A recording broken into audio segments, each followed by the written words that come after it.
Am I the asshole for how I reacted after I found out my husband ran a secret background check on me before we got married?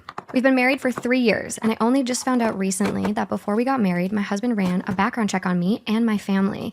I found out because we were on vacation with his family, and they were doing things I had no interest in participating in a few times, so I stayed behind. He let me borrow his laptop because I left mine at home. I made a folder with my name, and I was searching for it when I found another folder with my name. The folder was full of reports on me, my family, including extended family, and 2 of my childhood friends. I read as much of the reports as I could before my husband and his family came home for the day. At first, I was just hurt he would do something like this without talking to me first. But as I read more and started finding out things about my family and friends that I never even knew, I started to get angry. It's hard to put it into words, but I felt like I had gone cold all over, but also like it wasn't me reading these things. So when I saw my husband, I exploded on him in front of his family. At first, he tried to say it wasn't a big deal, and his cousin chimed in to say it was normal, and he wasn't the only one who had done it in their family. When he saw I wasn't calming down, he tried to get me to go into our room so we could talk about it privately, but I told him I wasn't going anywhere with him, and I was leaving. My husband told me to stay, and he would sleep somewhere else or he would leave, but we were staying in a house owned by his parents, and it felt weird for me to stay and make him leave, especially since his family was there still too. I ended up staying at a hotel for the night, and we both flew home shortly after that, cutting the vacation short. Am I the asshole? Am I the asshole for breaking my promise to my husband and letting others meet our newborn son before him? I, female 25, moved away from my town and to my husband's, male 32, hometown after we got married. The main reason is because he suffers from a medical chronic condition and needs to be near his family. I was pregnant with our first baby and was nearing my due date when my husband had to travel out of town for work for 2 weeks. Because of this, he couldn't be with me in the delivery room, which wasn't expected. I wanted to ask my mom to come be with me, but he assured me that his family are there to help and I shouldn't be worried. He then made me promise that I don't let anyone see our son for the first time in person before him, besides his stepmom, who was supposed to be there for me, and I agreed. His stepmom was with me when I went into labor, but she stayed away since she is the type that doesn't get too involved and keeps her distance. She's also the, quote, I don't do diapers type, meaning she doesn't offer help with the baby and I shouldn't be expecting it. She dropped me and my son off at home and asked that I only call if there's an emergency. I felt helpless. I asked my neighbor for a few favors, but needed real help with the baby. So I called my mom, she knew I'd just given birth, and asked if she could come help me. And she drove 4 hours to come stay with me. She helped out tremendously, and I am so grateful for that. My husband stayed away for a few more days, then came home. Once he saw my mom, he got super upset, repeatedly saying I broke the promise that I made him by not letting others meet our son before him, and I explained that I needed help, and he brought up his stepmom. But I replied that she dropped me off and left. That's it. Besides, he and my mom are on good terms. I didn't get why he was mad. She met her grandbaby, which was inevitable. He said it wasn't about mom since it could have been anybody else, but it was about me disrespecting his wishes and breaking the promise I made. He reminded me that he's also the parent and he gets a say too. At this point, I said he was overreacting, but he replied that I forever tainted the memory of his son's birth and broke his trust and proved to him that my word, quote, is worth shit now. Mom tried to give us space, but I said she did nothing wrong. She came to help after his stepmom left, so I can't be blamed for asking for help. He told me to stop giving him excuses and admit I wronged him with what I did, and then started avoiding me and just kept focusing his attention on our son. He keeps acting cold towards me, calling me a selfish promise breaker and expecting me to make it up to him. He wanted an apology, but I haven't given him that yet. Am I the asshole? Am I wrong for naming my cat something my sister was going to name her daughter? Sister, Alice 29 female, had some fertility issues. She eventually got pregnant a few years ago. Alice wanted the gender of the baby to be a surprise so she wouldn't know until he was born. She ended up picking out 2 names, one if it was a boy and one if it was a girl. She ended up having a boy. When she was talking about girl names, she floated the idea Sandra, and her nickname could be Sandy. She did not end up using the name, and it wasn't even their pick for the name if it was a girl. It was their second or third choice. Anyway, fast forward to last week, I found and rescued an orange cat. After I knew she wasn't lost, I decided that I would keep her. I was trying to think of names that would work, and one of my friends suggested Sandy. This friend did not know that my sister had brought up the name Sandy for her child. I loved the name and decided that was what I was going to be naming her. When I told my parents and sister about this, my sister got kind of quiet and asked if I could change it. She said that Sandy was what she wanted to name her daughter if she had one. I honestly did not know she was trying to have another child and did not even make the connection or remember she also liked the name. She said that I should change it and would be an asshole for stealing her name. I really like the name Sandy for this cat, so would I be the asshole if I didn't change it?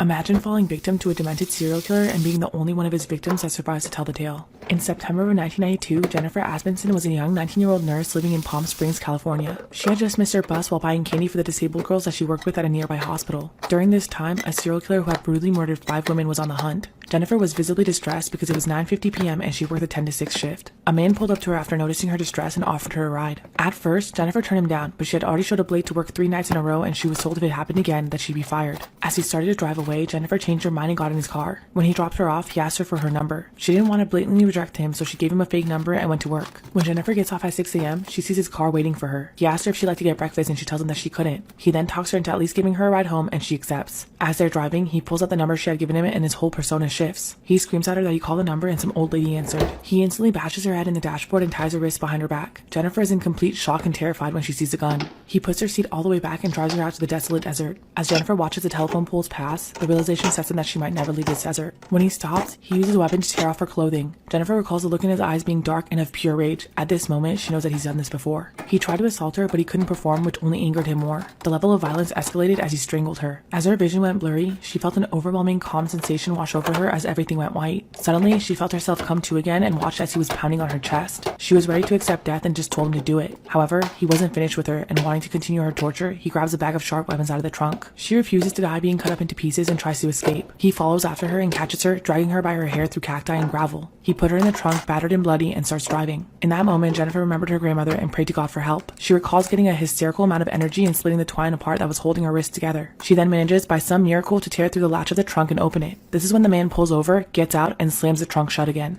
Jennifer Asbenson had just managed to break free from her restraints and pop the trunk of her abductor's car. He gets out and slams it shut again. He gets in his car to drive off when his tire gets stuck in the soft sand on the shoulder of the desert. Jennifer manages to pop open the trunk once again and listens to the voice screaming in her head telling her to run for her life. The man grabs a machete and starts chasing after her. As she's sprinting along the deserted highway, by some miracle, a truck is driving towards her. The truck stops and it turns out to be 2 Marines. They quickly put her in the backseat and try to go after the captor, but she urges them not to as he has a gun. The Marines clothe her as she tells them what happened. She had been tortured for nearly 2 hours in that desert. The Marines take her to a patrol station in the nearest town 20 minutes away. However, her nightmare was far from over because no one believed Jennifer's story, including her mother or police. She was forced into thinking that she had some crazy episode and moved on with her life believing that she'd never see him again. Approximately 4 years later in 1996, Chicago was plagued by 3 consecutive murders that all shared the same MO. Hands tied, naked, discarded in water, and shot by the same weapon. However, police had no leads. It wasn't until a sex worker gave a tip about a John who had requested to restrain her. She remembered hearing about the other victims and reported it to police. This John turned out to be a man named Andrew Urialis, 32 and an ex-Marine. He had recently been arrested for possession of a firearm that turned out to be the exact one used in the Chicago murders. Urialis confessed to everything, including his murders in California, also outlining the details of Jennifer's kidnapping. They interviewed her and she pointed his picture out as the man who assaulted her 5 years prior.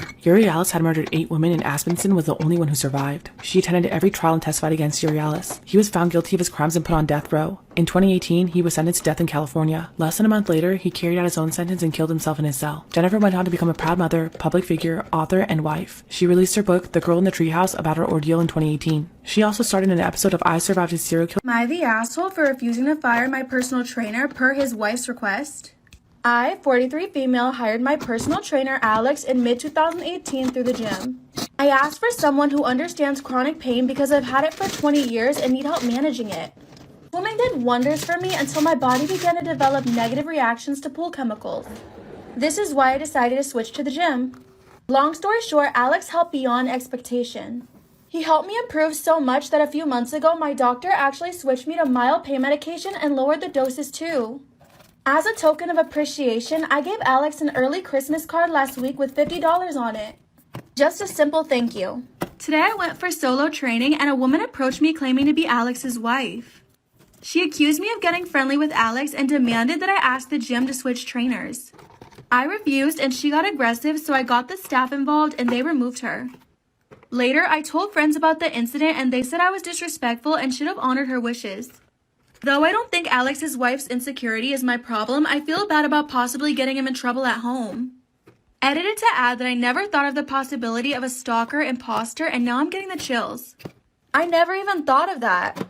I'll definitely ask him about it as soon as possible. Am I the asshole for not wanting to make my friend a wedding dress for cost of materials?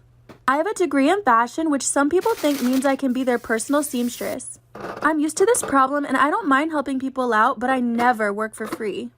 My pregnant friend recently reached out to me and asked if I could make her wedding dress. She sent me pictures of the idea she had in mind, and it isn't exactly a simple dress, but not the most complex I've ever done either. I told her I could for sure do that for her, and it cost €600.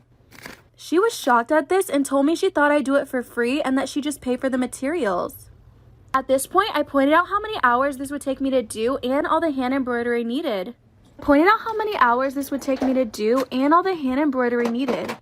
I then explained I was doing this for a quarter of the price I charge other people because she's my friend. At this point, she started to get really upset, telling me I have no idea how much stress she's under with the wedding and the fact that she's pregnant. She then went on to explain to me how money is tight and that this should be my wedding gift to her. She also said how great it looked in my portfolio. I don't think I'm being unreasonable to want some money for this, but other friends are telling me how I'm horrible for wanting to charge her for this. And it's not like I'm a high-end bridal shop. Am I the asshole? Story time about the girl who left me unconscious in the girls' bathroom. So a little background information. I was pretty young at the time. I was in 7th grade and I was 11 years old. And there was this girl who we're gonna call Jenna. Jenna hated me for absolutely no fucking reason. She would bully me because I had red hair, and she would text me literally every day at the same time, telling me to off myself and how I was weird and how nobody liked me. One day she randomly started being nice to me. She sat with me at lunch and her water bottle was empty, and she asked if I needed mine filled up too. Stupidly, I said yes. Well, she ended up putting drugs in my water bottle. After like 20 minutes, I started feeling sick, so I went to the bathroom, and I was kneeling over the toilet when everything went black. Well, when I didn't come back from the bathroom, my teacher got worried, so she sent security looking for me. They were banging on my stall. Obviously, I was fucking unconscious, so I didn't answer. So then they called the fire department, the police, the ambulance were all there. So like I said, the fire department was there, the police, the ambulance. They called the fire department because they couldn't get the door off, and when they removed it, it fell on me. So I was injured and unconscious. And just a little background information on this girl, who, mind you, was literally 11 years old. She had a 3 criminal record and was recently in prison for 5 days, or juvie, whatever the heck you want to call it, because she brought a knife to school and tried to stab some kid who had called her fat the day before. Anyways, back to the story. I wake up 4 days later. My mom's sitting next to me. They put Abby in jail for 13 years for suspicion of attempted murder, and she was kicked out of school. And now I'm homeschooled and failing all my classes. I now have seizures because of the drugs that she gave me. So yeah. Am I the asshole for uninviting one of my bridesmaids because she'd wear black to the wedding? My wedding is in less than a month and everything is ready. My bridesmaids will wear a royal blue color on their dresses. One of my bridesmaids is a coworker of mine, and I picked her as a bridesmaid because she's the closest coworker I have. I don't have many friends except for 2 close ones, and I have 4 bridesmaids in total. My coworker, my 2 friends, and my sister. My older sister is the maid of honor. Anyways, my coworker has a different culture, and she moved into my country 3 years ago. She lost her grandpa 1 week ago, and in their culture, the mourning period lasts for 40 days. My wedding will be before the 40 days, and culturally, my coworker claims she has to wear black. I asked if the royal blue dress can be an exception since it's not necessarily a bright color. She said it will be an issue and she doesn't want to disrespect her culture and her traditions. She asked if she could return the dress and get the same one in black instead. I said I'm not comfortable with it because she'd look out of place. She agreed and asked if she could skip on being a bridesmaid instead then. I asked if she'd still wear black and she said culturally she has to honor that. I said I'm not comfortable with the idea and it's best if I uninvite her altogether and she can mourn in peace. She said I don't have to uninvite her but simply let her wear black and I insist it's for the best. Am I the asshole? Am I the asshole for outing my soon-to-be ex-husband as gay to get his mother off my back? It's a long and sucky story, but a 25-year-old female, soon-to-be ex, a 28-year-old male, is gay and hid that from me. I found out because I caught him cheating, and he admitted that he always knew he was gay and was never attracted to me in that way, but he wanted kids and a normal life. I don't care that he's gay, but I will never forgive him for leading me on so he could use me to have kids, so it's over. End of story. The problem is that his family is made of fundamentalist nut jobs, except for a few members, and his mother is the interfering mother-in-law from hell. Not being related to her anymore is another plus to leaving. His family doesn't believe in divorce, so under the guise of picking up some paperwork and other items, I found out where my ex is. She cornered me about how I'm being childish and marriage is about commitment, forgiveness, and working through problems, etc.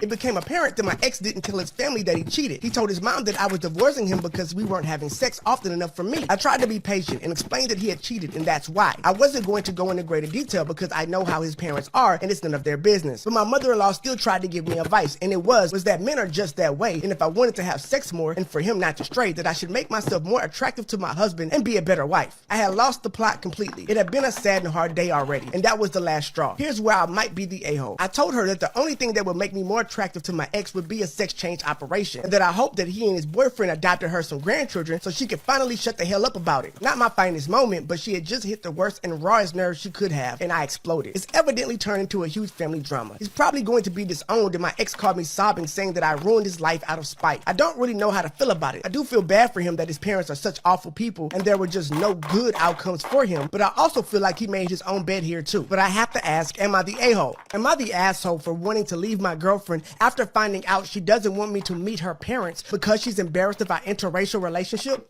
I'm a 24-year-old male, and I've been with my girlfriend Jess, a 22-year-old female, romantically for about half a year now. We first met at work, and things between us have been going great, with us even moving in together last month. However, I recently felt hurt when the topic of Thanksgiving came up because I asked her if she wanted us to do something with her parents over the holidays. But she told me that her parents probably were going to be busy. I was kind of surprised since she is an only child, and I insisted that we reach out to them for the holidays since I've never met them before. Jess suddenly snapped and said no, and that she wanted to move on, which felt out of character since she never really gets mad. So I dropped it and moved on for the rest of the day. Later into the night, I apologized to Jess for upsetting her and told her that we can do something with my parents if she's down, since she's already met my family. Then she started crying and told me that she wasn't mad at me, and that the reason she didn't want me to meet her parents was because they wouldn't approve of her, a Chinese girl, dating me, a Native American guy. I was kind of thrown off because I've never dealt with that issue before, even though I've been in other interracial relationships with white women and have never been treated less because of my race. Jess told me that her parents would only approve of her dating exclusively Chinese guys, and that she didn't want to disappoint them. That line struck a nerve because I felt like she was ashamed of being with me just because of my ethnic background. You're not wrong. That's exactly what happened there. I told her that it was pretty fucked up and that it felt like she didn't actually love me if she felt like she had to hide me from her family. Now, I've been pretty distant with Jess since our argument and now don't know how to move forward from this. Am I the asshole for thinking that this relationship is now over? Am I the asshole for borrowing money from my wife's savings account and not telling her? My wife and I have joint finances, but she has a savings account her grandpa set up for her before he passed. It's around $40K in savings. We both work IT jobs and get paid fairly well. I want to note that we do not live in America, so wages differ. She said that in case I need money for an emergency, I'm allowed to use it. I also have access to the account, but so far I haven't used any of it. 2 months ago, my sister asked me to lend her $5,000 because she wanted to pay for her wedding dress, but her card had expired and kept declining. I lent her the $5,000, but since I didn't have the full amount out of my own paycheck, I borrowed the money from my wife's savings. My sister said that she'd pay me back once her new card was ready, which would take less than 2 days. I didn't tell my wife this because I replaced the money in 2 days. It's been 2 months now, and my sister is putting off on giving me back the money she borrowed. She keeps finding excuses on why she can't give it back every time. My wife hasn't checked the savings account in ages, but what if she happens to check it and she figures out the $5K is missing? My best friend says I should be honest with her. Am I the a-hole for not attending my daughter's gender reveal for her lizard? This is literally really stupid, but she's really upset about it. So my 48 daughter 23 has a blue-tongued skink, who she heavily adores. She jokingly refers to it as her daughter. I found it weird, but she says it's because it's the closest thing she'd have to a child, and she feels a strong emotional bond similar to a child. She has decided to remain child-free for multiple reasons, and I have been very supportive of this decision. Well, she recently took her skink to the vet for a checkup, and she was excited to find out her skink's gender. Afterwards, I got a text asking if I'd come to her gender reveal party she was having. She explained it was just a small get-together with cake and food for her friends she hasn't seen in a while, with the gender reveal being mostly a joke, and a way to make fun of real gender reveals. Well, I didn't come. I didn't see a point. It's just a lizard, and I'm a busy person. She later called me and expressed she was kind of sad I didn't come, because it had been a while since I'd seen her, but she understood I was busy. I told her she couldn't actually expect me to come to a gender reveal of a lizard. She said that it wasn't a real gender reveal. That was more of a joke, and it was really just a small gathering to catch up with everyone. I told her if that was the case, she should have just called it a gathering, because I'm not coming to a gender reveal unless it's for a real granddaughter. She got quiet for a minute, and then turned my words around, claiming I wasn't supportive of her decision to be child-free. I told her she can't possibly expect me to treat a lizard as a granddaughter. She said she didn't expect me to, but it was clear I didn't expect her bond with her lizard at her decision, and she just wanted to see me and my reason for coming was hurtful. I told her she was being ridiculous over a lizard. She claimed it wasn't over the lizard, and it was a gathering and not even centered around a lizard. But I stuck by to what I said. It's ridiculous to have a gender reveal for a lizard.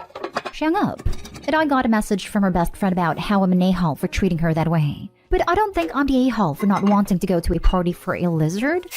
Am I the a-hole for not being sorry that I didn't believe my daughter's knee was hurting? I have a 15-year-old daughter and my husband is currently out of town. I have a lot of projects that need to be done in my yard and I really needed her help. And Friday she told me her knee was hurting after her run, and she was limping. I told her, it's funny how your body always seems to malfunction when I need your help. You can just stay in bed all day if you want. Because it's true.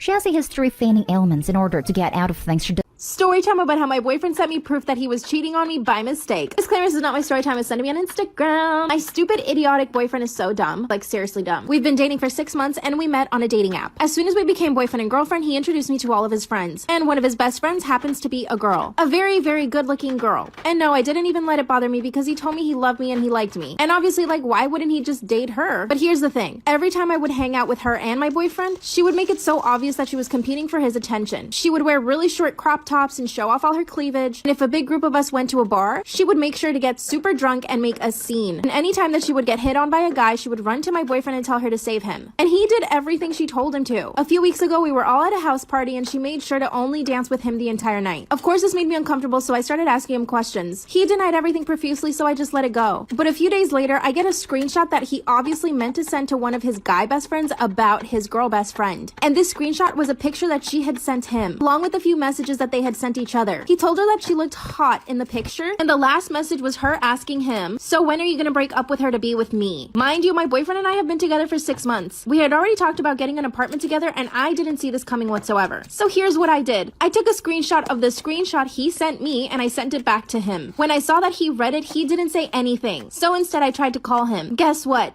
He blocked me. I was at work at the time, so I couldn't leave my job. But I spent the rest of my shift running to the toilet because I had diarrhea. I was nervous and my palms were super sweaty. Mom spaghetti. But seriously, I felt sick to my stomach. After an hour, I realized that he was totally gonna ignore me. I decided to send the screenshot to her. That's when this girl told me to leave them alone and that my boyfriend didn't want to hear from me ever again. I told her that he was the one that needed to tell me that. Then she sends me a picture of him and her kissing. She was ruthless. Once my shift ended, I drove straight to his house, but he wasn't there. I went to the bar where they usually hang out, but they weren't there either. Finally, a few hours later, I get a message from him telling me that I just need to get over him and that the relationship wasn't going anywhere. Oh yeah, and that he was totally in love with his best friend, but he didn't realize it until he started dating me. He even left all of my stuff in a box outside of his house. It's been a week and I still haven't seen his face. I want to get back with him, but I realize he's a bad guy. What do I do? Am I the arsehole for not allowing my future mother-in-law to be a part of my pregnancy? My boyfriend, male 20, and I, female 19, just found out we're expecting a baby. Ever since we found out, we've told his parents and my parents. My parents are being super supportive, but his mother, on the other hand, well, isn't. For context, she hasn't ever trusted me since I've started dating him in 2018. She has always accused me of being an attention seeker. For example, in 2019, when my car got stolen, and she said I was doing it for the attention and my car didn't actually get stolen. And she did the same thing when I got into a major accident that left me without a car for a few months, and going to the doctor for a checkup every other week. So when she found out I was pregnant, she was being super nice to me. We've had a few conversations alone, and then later that night my boyfriend would text me everything she would say. She would say that she's the one at fault here, or that I'm just faking the pregnancy so I can get attention. Also trying to twist my words around, telling him I had told her we weren't using protection, which we were. After that, I told him I don't want to talk to her by myself anymore. Just so you all know, my boyfriend has been sticking up for me to his parents and anybody else who decides to bash me or our baby. A few days later, she walks into his room at 6:30 in the morning to wake him up and tell him that I did it on purpose to baby trap him, to make him get married to me. The only way I knew about this was because he texted me at 7 that morning to tell me what she had said. And it broke my heart because I wanted to have a good relationship with my future mother-in-law. So I told him I didn't want her involved in the pregnancy anymore if this is how she was going to treat me for the rest of my pregnancy. When he told her, she started crying and apologizing to S, but she hasn't apologized to me, and everybody except my boyfriend is telling me to let her help with the pregnancy. But I don't want her involved at all, and people are telling me I'm the arsehole. So, am I the arsehole?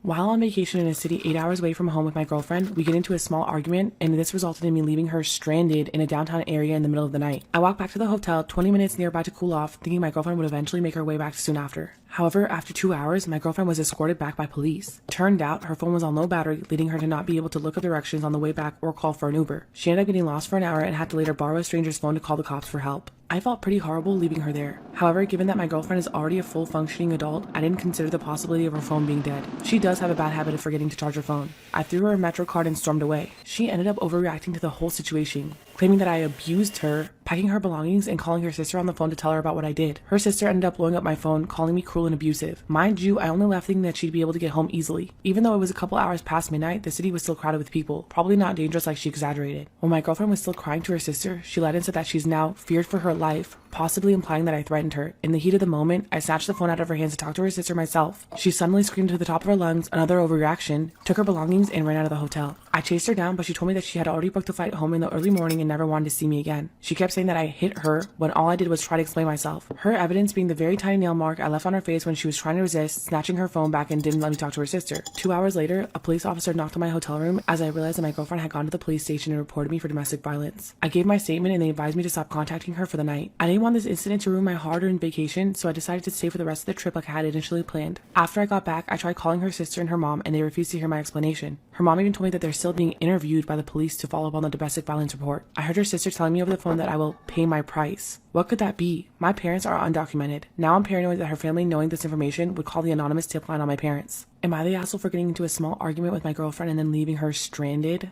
Story time on how I sold my farts in a jar and made big money. Okay, so boom, let's get right into it. So I'm extremely broke. And because I'm broke, I did what many people would do and went to Google. I looked up ways to make money when you're dead broke as a woman. Dancers came up and also fans only, and even selling my intimates. But I served the Lord, so I didn't want to do anything involving my body in a sexual way. No judgment, by the way, just not for me based on my beliefs. Well, anyways, I stumbled across a page of a woman. I don't know if she prefers her identity to be hidden, so let's just call her Hannah Montana. Well, Hannah Montana explained how she made 70K selling her farts, and it immediately, one, shocked me, and two, piqued my interest. Now this was something I could do. I had to start my fart journey. Okay, so boom, like I said, I stumbled across a page of a woman, and I don't know if she wants her identity to be hidden, so let's call her Hannah Montana. Well, Hannah Montana explained how she made 70K selling her farts. It immediately, one, shocked me, and two, piqued my interest. This was something I could do. Contrary to popular belief, there is a market out there for farts online. Believe it or not, people out there buy farts in many forms, varying from jars to lollipops that have been farted on by fart stars. So I quickly educated myself on how to provide this product, and I grew my audience pretty fast. Now I eat a lot of egg boils and fart for a living. I know you're jealous. Am I the asshole for telling my mom and sister to stop doing background checks for every girl I date? I'm a guy in my 20s and I've never been in a committed relationship, just a few dating situations. I won't bring a girl home to meet my family unless it's serious.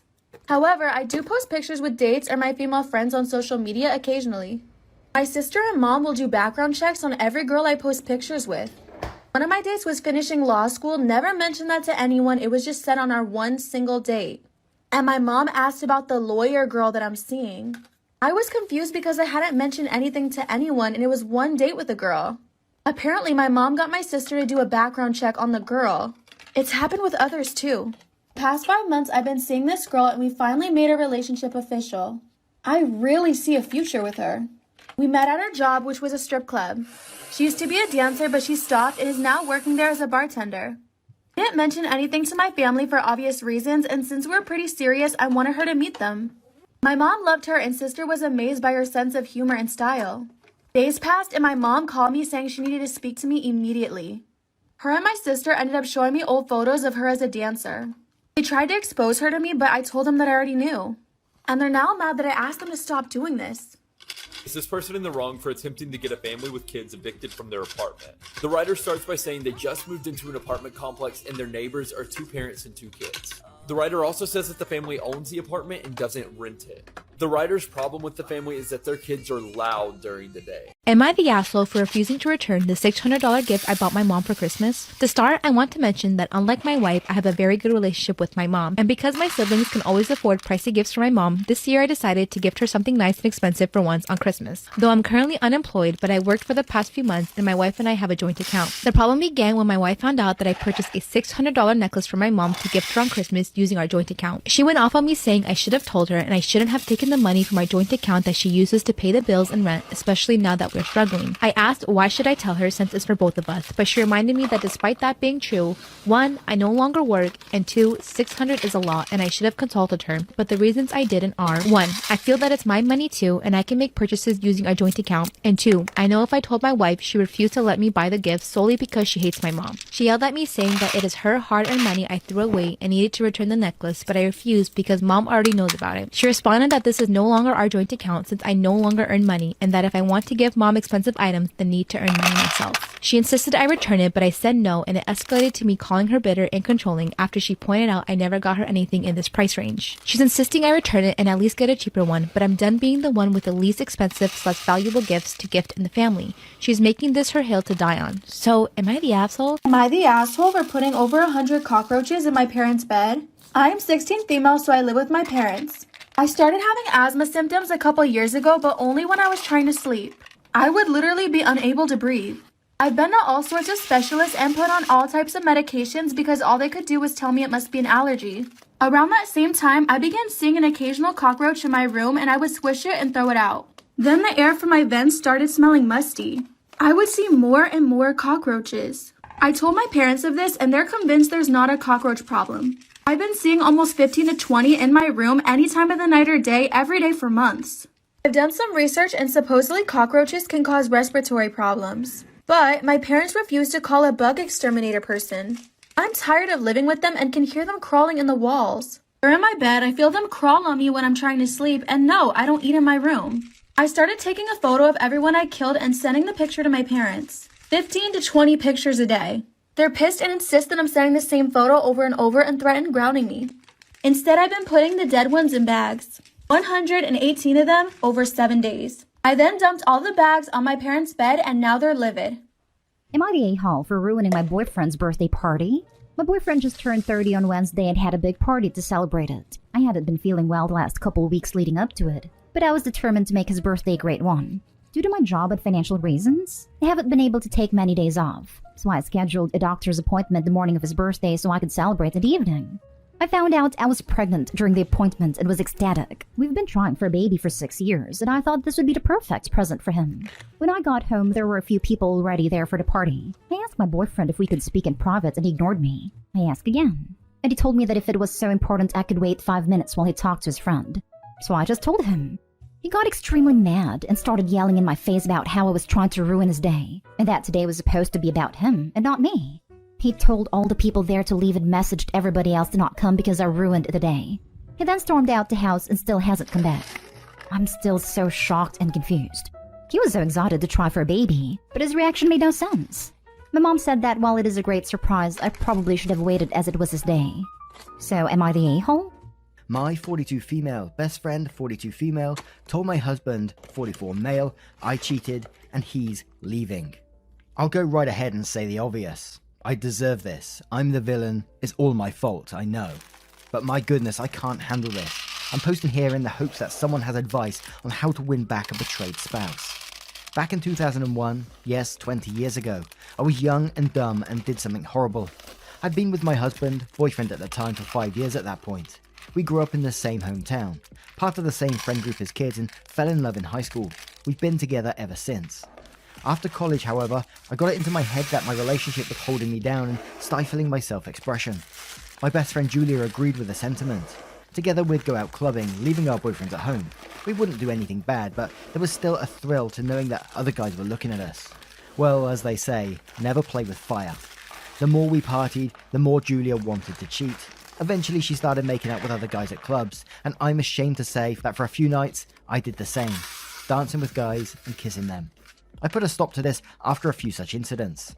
I felt disgusted with myself, with her, with these strangers I was kissing, and most of all I felt horrible about cheating on the love of my life. I told her that I couldn't hang out with her anymore if she was going to continue her cheating ways. She understood and she put a stop to it as well. Of course, all my moral indignation didn't give me the courage to actually fess up to what I did, so we kept it our secret. Skip 20 years later. I've hence married that boyfriend, and he's my husband now. We have 4 children, 18, 17, 14, and 14. Over these 20 years, my best friend has practically faded out of the dating pool entirely. She has a successful business of her own, inherited from family, and she dedicates her life to running it. Her social life is essentially hanging out with me or my husband and sometimes babysitting the kids. Well, it turns out that she's gotten so chummy with my husband that one night, in February of this year, she had too much to drink and she ended up letting spill our little cheating incidents back in the day. She didn't mention that I only did it 4 times, kissing 4 different guys in total. Understandably, she doesn't remember those specifics, she just remembers that she cheated for almost an entire year and remembers I was doing generally the same. To make matters worse, she said this while my oldest son was upstairs and my son heard everything. I was away for the weekend with our 3 other kids, visiting my parents, and my poor husband had to calm my son down, but also trying to make sense of what Julia was telling him. I never knew that the night I left would be the last time the love of my life would ever kiss me. I came home the next day and my husband sat me down and asked me point blank if I ever cheated on him. I could tell from the look in his eyes that he knew everything. I admitted that I had. He was so calm that it scared me. I was afraid for his well-being. He's usually so proud and charismatic, and that day he just looked serene, detached from our relationship, detached from me. He told me that he wants a DNA test on all of our children, which I of course agreed to, because they are his. He's the only man I've ever slept with. We waited for the test results for 1 week, and my son wanted nothing to do with me during this time. When the results came back, I thought that we could finally start on rebuilding our foundation of trust. I had all the energy in the world to put in our marriage and to show my man that I was worth his time and his love. The day the results came back, he told me he wanted a divorce. We have been separated since March of this year. He has pursued a condo in the downtown area of our city. My oldest 2 kids spend 100% of their time there, while my youngest twins split their time with me and him. He refuses to go to marital counselling. Our jurisdiction has a 6-month wait before a divorce can be finalised, and that expired in October. So as if October 23rd, I'm a 42-year-old divorcee with 4 kids, 2 of whom hate me. The others see me as the reason their lives were upturned. I cut Julia out of my life. I know this wasn't her fault. I know I was the one who chose to lie and I deserve the consequences, but still I associate my life's total ruin to her. I blame her, even though it doesn't make sense. And just last weekend, one of my younger kids mentioned that Julia has been sleeping over at my husband's condo. I'm incensed with jealousy and hatred for her, and anguish at this whole situation. I need to win him back. This isn't how our lives are supposed to end. We have worked so damn hard to build our home, and he can't share it all with her, while I rot out here in the cold. Even the thought of calling him my ex makes me want to shrivel up and disappear.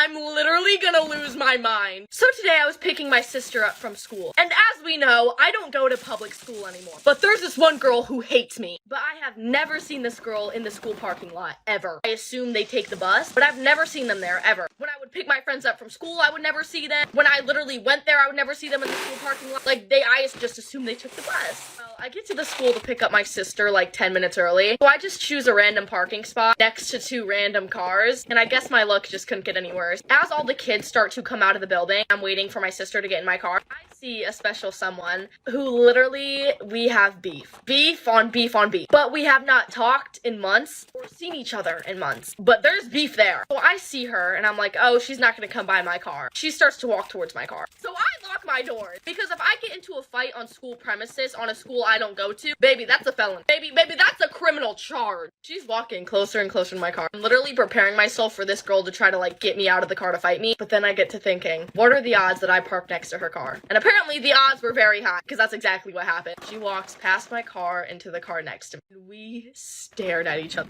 We had a stare off. I'm literally getting ready for this girl to come up to my car. I'm preparing myself. By the graces of God, our school cop pulled down the aisle that we were in the parking lot. So she didn't do anything because a cop was driving past. She went in her car. My sister got in my car 5 seconds later and I drove off. Listen. I'm not scared to, Am I the asshole for telling my husband that he deserved to be called an idiot by my sister for talking to her kids at Thanksgiving dinner about their dead father? This was the first Thanksgiving without our beloved brother-in-law. My sister's 35-year-old husband passed away months ago from a serious medical condition. He and my sister and their kids used to come spend Thanksgiving at my parents' house every year. This year, and seeing how sad my sister has been, we weren't sure whether she wanted to join us, but we were surprised when she showed up with her kids while we were about to eat and brought her younger sister-in-law too. We were happy to see them. My sister took off her jacket and sat down at the table, and we started eating and talking about a bunch of stuff when my husband stopped and casually pointed at the empty chair and said, "Damn, that's where Thomas used to sit, wearing that same brown trucker jacket and talk about his plans for the future even when sick." I looked at my sister and saw her grudgingly stare at him as he went on to speak to the kids directly, asking if they missed their daddy, and they nodded.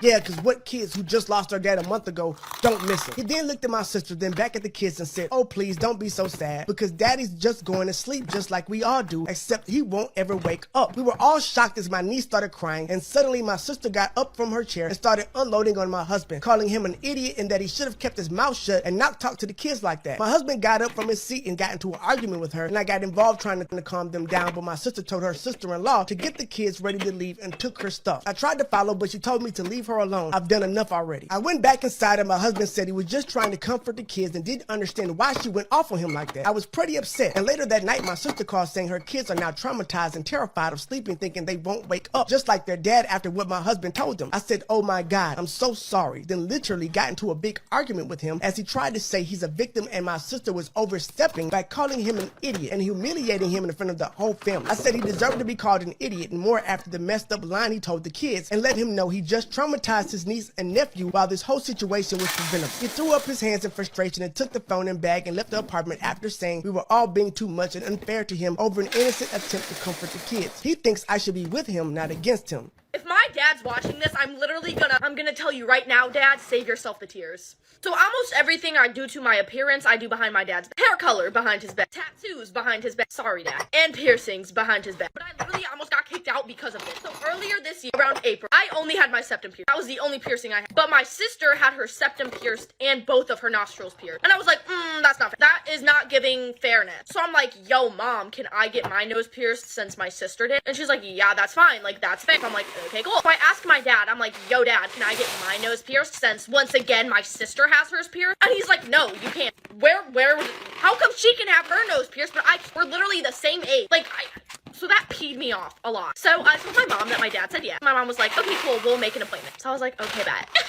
So my mom sets up a piercing appointment for April 4th, I think it was. And I literally had gotten my license 3 days before this. I got my license April 1st. So I just told my dad, I'm like, yo, I'm just gonna drive around a little bit. And he didn't think anything of it because I just got my license. Obviously, I'm gonna want to drive around. So he's like, okay, Kayla, that's fine. So I get in the car and I drive to the piercing place. My mom met me there. And my sister was also there getting another piercing. She was getting like her ear pierced or something. I don't know. Anyways, back when this story took place, my dad had me and my sister's location on Life 360. And I told my sister to pause her location so that he didn't know where she was. She didn't do that. As I'm literally about to sit in the chair to get my nose pierced, my dad calls me. So I look at the piercer and I'm like, I gotta go outside real quick. So I go outside and he's like, where the F are you? And I'm like, I'm at a piercing place. I was honest because I was like, if I lie to him, it's gonna be a whole nother thing. So he's like, you're getting a piercing. I'm like, yes, I am. And then he just went quiet. Like, he didn't say anything. So then I started to get like really scared because when my father doesn't talk, that's a whole new level of angry. So I became a good child and I was like, I won't get my nose pierced if you say no. Can I get my nose pierced? He took a long breath and he goes, I don't care. Woo! You don't care. So I got it done. I got my nose pierced and I came home later that night. He didn't look at me in the face. Didn't talk to me for like 2 days. But now it's all about to happen again, baby. Because you see this right here? This is a fake piercing. I've been wearing this fake piercing for 2 months nonstop. I've worn it so much, my dad doesn't even notice it anymore. And I'm getting my bridge really pierced December 27th.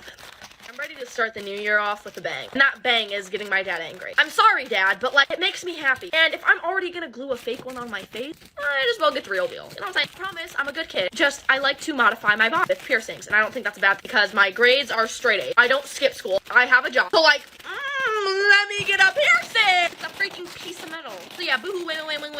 If any of my dad's friends show my dad this video,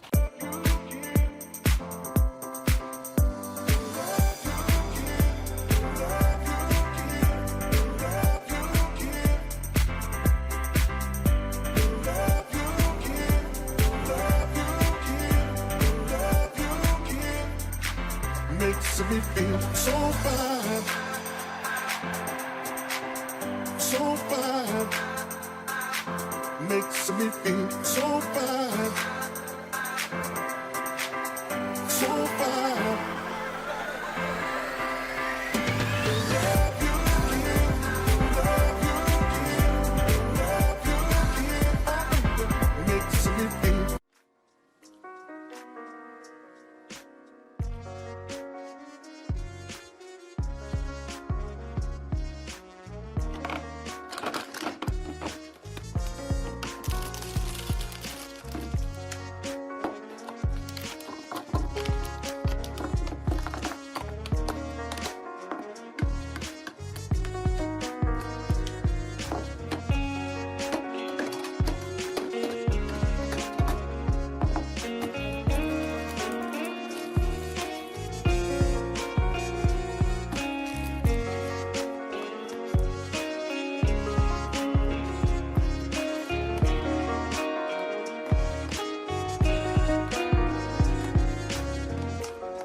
asshole for suggesting to my fiance that we make our honeymoon inclusive to our friends?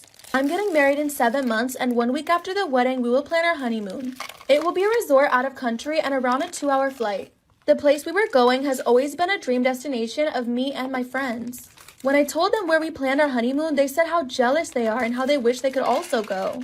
I told them that we could consider the idea of making this a friend-inclusive honeymoon, and they were very excited with the idea. Due to conflicting schedules, we never had the chance to go. I thought this would be a great chance. I announced it to my fiance the other day, and I thought it'd be a cool idea, but she got completely mad at me. I announced it to my fiance the other day, and I thought she'd find it cool. But instead, she got completely mad at me and started crying. Then she told me how much of an inconsiderate asshole I am. I tried to explain to her that I didn't do it with malice, and I simply thought it'd be a good chance for the guys to experience it. I even told her that she can tell some friends of her own if they want to join. She said that I'm ridiculous for insisting this is a good idea and how horrible she felt because I'm inconsiderate. Also that I made my honeymoon into a friendship trip when it's supposed to be about the two of us. And that I'm an even bigger asshole for discussing it with my friends and getting them excited.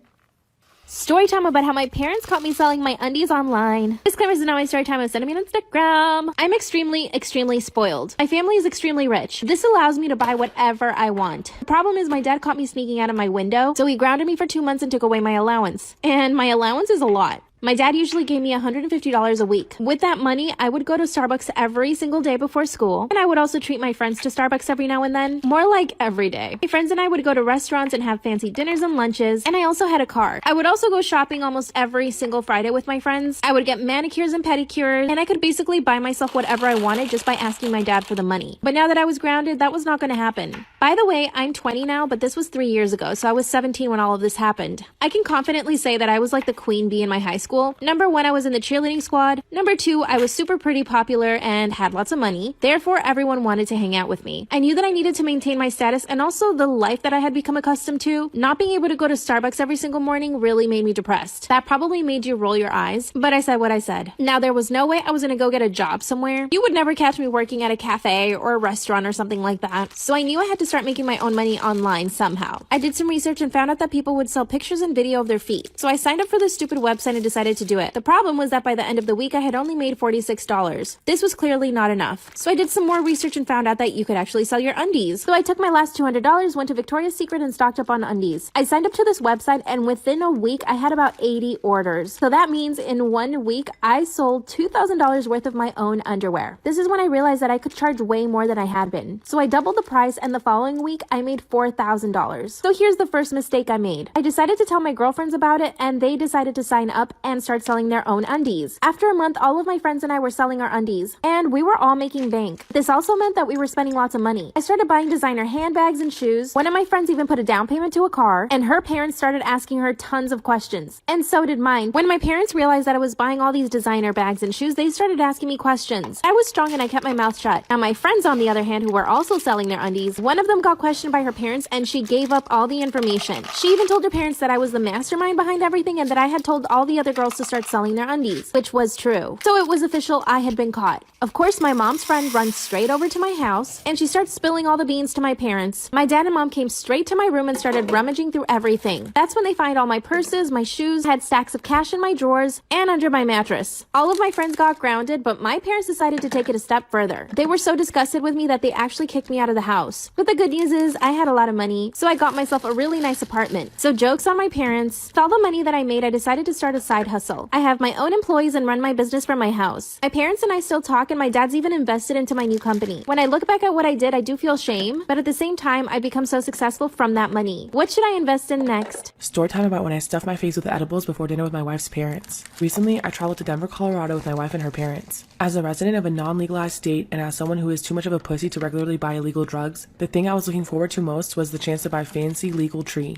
What could possibly go wrong? So the first thing I do upon arriving, after successfully ditching the in-laws, is drag my wife to a nearby dispensary for a shopping spree. And oh my god, it was just like in my dreams. Tons of different options in neat little sample jars and a team of helpful stoners walking me through the various strains. Are you looking for a mellow body high? Or do you want something that gives you a bit more pep and energy? Or are you just hoping for something light to take the stress off? Yes, yes, and yes, I replied eagerly, like a fat kid in a candy store, and request an 1/8 ounce of about 7 different options. In hindsight, if I learned anything from this experience, it is that my math and science teachers never taught me basic information, like what's an ounce, carbs? Or how much treat can a person consume in a single weekend? Sure, I can tell you when 2 speeding trains leaving separate stations will collide or recite Avogadro's number, but it turns out that none of that information is particularly relevant in getting high in a responsible and efficient manner. At this dispensary, I also learned that you can't actually smoke in public places, including the hotel that my wife and I were staying at. As a result, before leaving, I begged my wife to buy some edibles that I could munch on until we found a place to properly get lit. After expressing shock as to the absurd volume of drugs that we were buying, unlike me, she's the product of private school and understands the imperial measurement system. She relents, and we walk out of the store with what felt like a dump truck of weed, plus a small package of seemingly innocuous ginger snap cookies. When we finally get back to the hotel room, I tear those bad boys open, only to find about a dozen tiny cookies roughly the size of a quarter. What the F, Denver? Seeing the skepticism and hunger in my eyes, my wife warns me that I should go easy and look at the back of the package first before trying one. Dose size, 1/2 of a cookie. I read silently as I start taking microbites from the edges like a giant chinchilla gnawing on a sunflower seed. But what kind of a savage only eats half of a cookie? So a second later, I covertly pop the remainder into my mouth. And then I quickly stuff another 2 cookies in my mouth for good measure the minute my wife turns her back. We may not have legal tree back home, but I routinely devour an entire package of Milanos in one sitting without breaking a sweat. Your move, tiny ginger snaps. About 30 minutes later, we're in the backseat of a parent's rental car on the way to dinner. And that's when things start to go tits up. My stomach growls.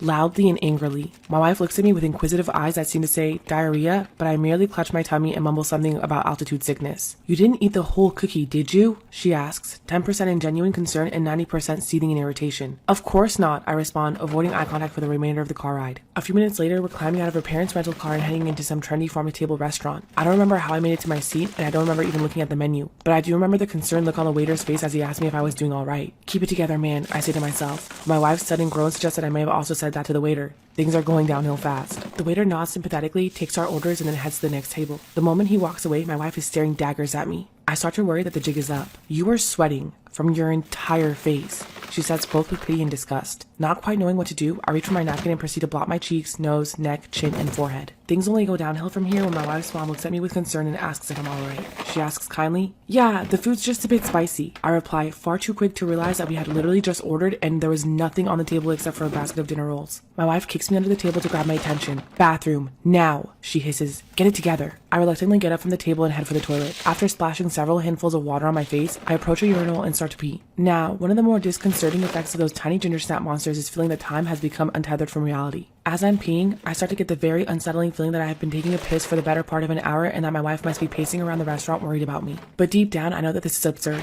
I've been peeing all my life, sometimes multiple times a day. I've probably taken more than 50,000 leaks and it usually only takes about a minute at most. So given that my typical pee is no more than 60 seconds, and given that it feels like I'm about halfway done, that means I've probably only been standing here about 30 seconds, right? But the guy at the urinal next to me doesn't respond and instead starts shuffling away from me midstream, like a startled penguin. I try, albeit unsuccessfully, to break the eye contact. After finally finishing, I again splash some water on my face before returning to my seat, making sure to apologize to the table for being gone such a long time, just in case my mouth was off. Next, I try to briefly engage in small talk with my wife's father, but I am far too high to understand what either of us is saying. Not wanting to start laughing uncontrollably at the wrong moment, or really at any moment, I figure the safest idea is to nod my head periodically and drink a ton of water. Nothing cures mental fatigue like water, right? To my wife's horror, I stand up, grab my water glass, and thrust it out to the waiter, who unfortunately is on the opposite side of the restaurant. But he turns out to be really cool and, after making his way over to our table, tells me he'll do his best to keep me stocked with ice water for the rest of the meal. He also helpfully suggests that if the dinner rolls aren't too spicy for me, I should probably eat 1 or 2 so that I'm not sitting there on an empty stomach. Smart man. However, after going through all the bread on the table and 3 glasses of water, I start to get worried that I need actual food to offset the growing paranoia from these tiny ginger snap devils. Do you think I should flag down the waiter again and ask what's taking so long? I suggest helpfully to my wife. What? We literally just ordered 3 fucking minutes ago. And at that exchange, my wife loses her cool. How many cookies did you eat? She demands. Whoa, easy there, Torquemada. I respond, somewhat horrified at her outburst. I had a few cookies, but keep it down. I don't want your parents to know how fucked up I am right now.